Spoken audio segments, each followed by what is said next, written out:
NDA का 400 seat का target कैसे पूरा होगा? सबसे बड़ा 80 का चंक यूपी से आएगा, लेकिन ये आएगा कैसे? मोदी की गारंटी को घर घर तक पहुंचाएगा कौन?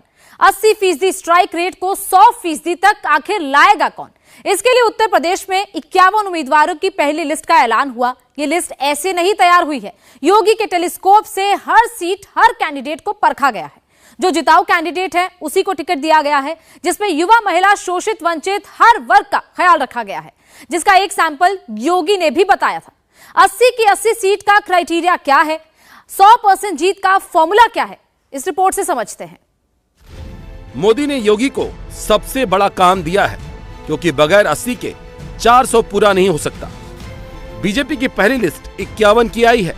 एक एक सीट को ठोक बजा कर देखा गया है। जहां जीत की गारंटी है तभी टिकट कंफर्म किया गया है। 80% स्ट्राइक रेट को 100% स्ट्राइक रेट तक लाना है। इसके लिए क्राइटेरिया तय किया गया है, प्रयोग भी किया गया है, लेकिन ज्यादा प्रयोग से बचा गया है। कौन 80 सीट पर मोदी की गारंटी को जीत की गारंटी में बदल सकता है? योगी की टेलीस्कोप से हर टिकट को कसौटी पर कसा गया है, उस पर विश्वास किया गया है। 51 में से 28 सांसदों को हैट्रिक चांस मिला है, जिसके पीछे वजह सिर्फ एक है, जिताऊ पर ही दांव है। इसमें न उम्र की सीमा देखी गई है और न ही विवाद को। जहां पार्टी को लगा है जीत सुनिश्चित है, उसका टिकट निश्चित कर दिया गया। सबसे बड़ा सैंपल खीरी के अजय कुमार मिश्रा टेनी का है। टेनी 2021 में अपने बेटे आशीष मिश्रा के किसानों पर गाड़ी चढ़ा देने के आरोपों के बाद विवाद में आए थे। आशीष अभी जमानत पर है। किसानों ने उस वक्त टेनी को हटाने की मांग की थी, पर बीजेपी ने उन्हें नहीं हटाया था। अब तक उम्रदराज सांसदों को टिकट देने से परहेज करने वाली बीजेपी ने उम्र को नहीं बल्कि जीत को पैमाना मानकर लिस्ट का ऐलान किया है। मथुरा से 2 बार की सांसद हेमा मालिनी को फिर उम्मीदवार बनाया गया है, जबकि वो 75 पार कर चुकी हैं। इसके अलावा 70 से 74 साल की उम्र के दायरे में आने वाले डुमरियागंज के सांसद जगदम्बिका पाल और कृपाशंकर सिंह को जौनपुर से टिकट दिया गया है।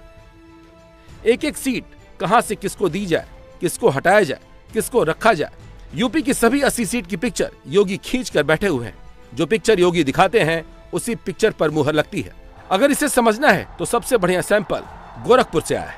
रवि किशन को दोबारा टिकट मिला है। योगी ने इस पर जो बोला है पहले वो सुनते हैं। अच्छा बताओ, रवि किशन की फिल्म कितने लोगों ने देखी? फ्री में या पैसा लेके? हैं? अब चुनाव के बाद मैं बोलूंगा कि 1-2 फ्री का करवाना है, ठीक है ना? तो रवि किशन को फिर से प्रत्याशी बनाया गया है। सब लोग सहमत हैं ना? सभी लोग रवि किशन बनकर के ही वोट मांगने के लिए घर घर जाएंगे। तैयार हैं? रवि किशन की तरह एक्टिंग मत करने तक जाना है, वोट मांगना है, ठीक है? एक्टिंग करने के लिए तो पर्याप्त है। ये सुनकर आप समझ सकते हैं कि 80 की एक एक सीट को लेकर योगी कितने गंभीर है। गोरखपुर से जीत लगभग पक्की है, लेकिन योगी कोई रिस्क नहीं लेना चाहते। अगर वो ऐसा कह रहे हैं तो उसके पीछे वो भरोसा जो मोदी ने उन पर किया है वो है। लेकिन ये जीत फिक्स होगी कैसे, जब मोदी सरकार, योगी सरकार का डबल इंजन विकास की पटरी पर दौड़ेगा। राहुल अखिलेश को पटखनी भी मिलेगी और जीत की राह भी तय होगी। ये जो राही वगैरह घूम रहे हैं ना, इन लोगों को दौड़ने के लिए इंटरनेशनल स्टेडियम देंगे, यहीं पे इन लोगों की पहलवानी दिखाएंगे।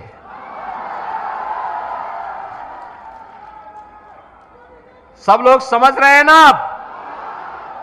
और इस समझ को चुनाव तक बनाए रखना है, क्योंकि चुनाव में फिर एक बार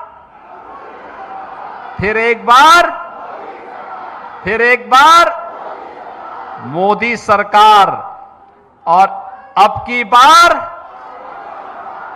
400 पार। अब की बार सब लोग तैयार हैं? सभी लोग देखो, ऐसी सरकार कभी नहीं आई थी जैसी मोदी जी के नेतृत्व में, उनके मार्गदर्शन में डबल इंजन की सरकार कार्य कर रही है। विकास भी है और गरीब कल्याण भी है, सुरक्षा भी है, समृद्धि भी है। नौजवानों के लिए आजीविका भी है तो आस्था का सम्मान भी है। आप मुझे बताओ, अयोध्या में भगवान राम का मंदिर का ये सपा और कांग्रेस के लोग बना पाते? वे लोग तो गोली चलाते थे, गोली। और आज गोली नहीं, आज तो पलक पावड़े बिछा करके आने वाले श्रद्धालुओं का सम्मान किया जा रहा है, लंगर चल रहे हैं। यानी भगवान का आशीर्वाद भी और साथ साथ भगवान का प्रसाद भी, दोनों एक साथ प्राप्त हो रहे हैं। मोदी को 400 चाहिए और योगी को 80 में 80, इसीलिए हर सीट पर बारीकी से कैलकुलेशन हो रहा है। खास तौर पर सबसे ज्यादा उन सीट पर माथापच्ची की गई है जिसे बीजेपी 2019 में हार गई थी। 16 सीट में उपचुनाव में आजमगढ़ और रामपुर बीजेपी जीती, लेकिन अब 14 में 7 सीटों पर उम्मीदवार घोषित किए गए हैं, जिसमें 4 सीट पर नए उम्मीदवार पर दांव लगाया गया है। इसमें संभल से परमेश्वर सैनी, अमरोहा से कंवर सिंह तंवर और लालगंज से नीलम सोनकर को फिर प्रत्याशी बनाया गया है। हारी सीट पर 4 नए चेहरे उतारे गए हैं। इनमें महाराष्ट्र कांग्रेस के पूर्व अध्यक्ष और गृह राज्य मंत्री रह चुके कृपा शंकर सिंह को जौनपुर से टिकट दिया गया है। जौनपुर सीट 2019 में बसपा के श्याम सिंह यादव जीते थे। उन्होंने भी बीजेपी से नजदीकी बढ़ाने की कोशिश की थी, पर बाद में राहुल गांधी की यात्रा का हिस्सा हो गए थे। इसके अलावा श्रावस्ती से एमएलसी और पीएम के प्रधान सचिव रह चुके नृपेंद्र मिश्रा के बेटे साकेत मिश्रा को भी टिकट दिया गया है। नृपेंद्र मिश्रा राम मंदिर की निर्माण इकाई के प्रमुख हैं। हार्वर्ड से पढ़े साकेत ने IIM कोलकाता से MBA किया है। साकेत श्रावस्ती में 2 साल से चुनाव लड़ने की तैयारी कर रहे थे। इसके अलावा नगीना से बिजनौर की नाटौर सीट से विधायक ओम कुमार को प्रत्याशी बनाया गया है। पूर्व सैनिक रहे ओम कुमार 3 बार से विधायक हैं। अनुभव और नई ऊर्जा दोनों का समावेश बीजेपी की 51 सीट में है। मोदी योगी 80 सीट के लिए हर वर्ग को साधने की कोशिश कर रहे हैं, लेकिन पर्चा लीक जैसे मामले इस कोशिश को डेंट कर रहे हैं।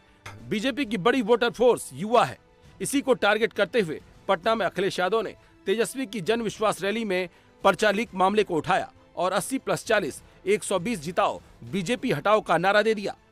2024 में संविधान मंथन होने जा रहा है।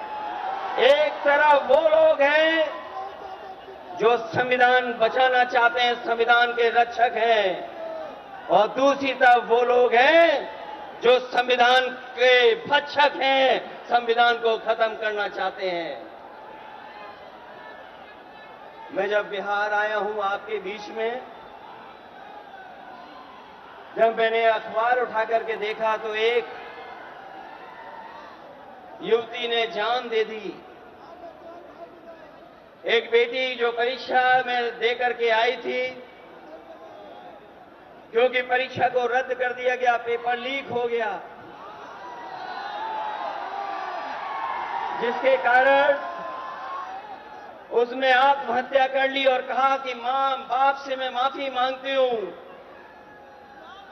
ये उत्तर प्रदेश में एक घटना नहीं हुई है। उससे पहले भी कई नौजवानों ने, जिनको नौकरी नहीं मिली, उन्होंने अपनी जान दे दी। जिन्होंने चुनाव शुरू होते ही ऐलान कर दिया है कि अगर उत्तर प्रदेश 80 हराओ का नारा दे रहा है,